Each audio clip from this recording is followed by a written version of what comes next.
prestasi pemerintahan yang dipimpin oleh Pak Jokowi ini mengagumkan banyak negara. Di mana ada presiden, ada pemerintah bisa menjaga inflasi 2,5%. Di mana coba dibuka sejarah 30-40 tahun ke belakang sampai sekarang. Sedikit negara 2,5% inflasi. Dan ini prestasi yang bukan jatuh dari langit. Kita pulih dari COVID. Saya ketemu pemimpin-pemimpin dunia mengakui, bahkan kaget bagaimana bisa Indonesia termasuk paling cepat, paling baik pulih dari pandemi COVID-19. Itulah faktanya teman-teman ya. Kenapa?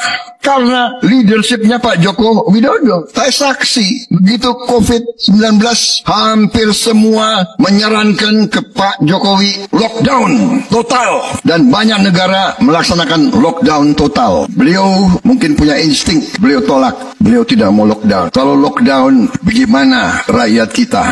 Wong cilik ini bagaimana? Pedagang warung Tegal kalau tidak boleh keluar dari rumah, dia makan apa? Risiko, tapi keputusan yang tidak lockdown ternyata membangkitkan kita kembali dengan waktu yang cepat yang mengagetkan banyak negara di dunia. Wow. Ini pengakuan dari WHO sendiri. Saudara-saudara sekalian, saya ini bukan membela ya, tapi saya ingin selalu mengatakan yang benar-benar, yang salah-salah. Tadi sahabat saya Pak Surya mengatakan tidak ada orang yang tanpa kelemahan, tidak ada orang yang tanpa kekurangan. Betul. Saya gunakan kesempatan ini sekali lagi untuk kesekian ratus kali dimanapun saya menyampaikan, saudara-saudara sekalian, mari kita belajar dari sejarah. Mari kita sekarang cari titik-titik pertemuan, jangan cari titik-titik perpisahan.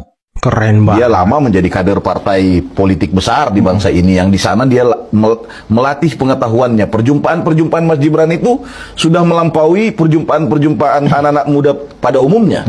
Sehingga saya melihat bahwa Mas Gibran ini satu kekuatan baru yang pada gilirannya kelak akan jauh lebih hebat dari bapaknya.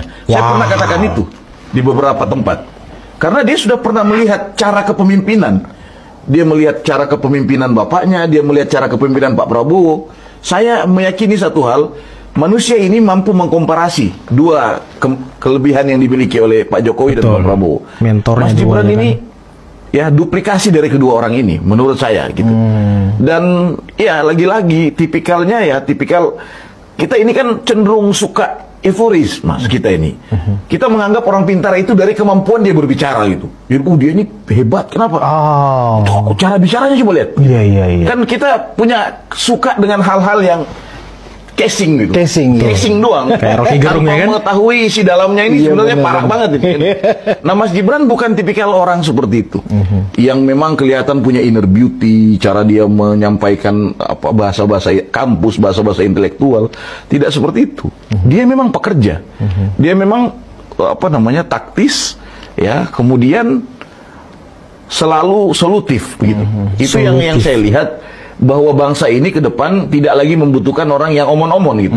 Tidak lagi membutuhkan orang yang punya kemampuan berbicara segala macam. Kan kebanyakan juga orang-orang ini yang pintar bicara kan pada gilirannya selalu gagal di pekerjaan. Kayak siapa tuh? Saya termasuk salah satunya, Mas. Kayak Anies. Senantiasa dianggap beberapa teman punya kemampuan diplomasi, tapi administrasi saya kacau. Hal-hal yang bersifat kerja-kerja yang teknis saya pasti kacau.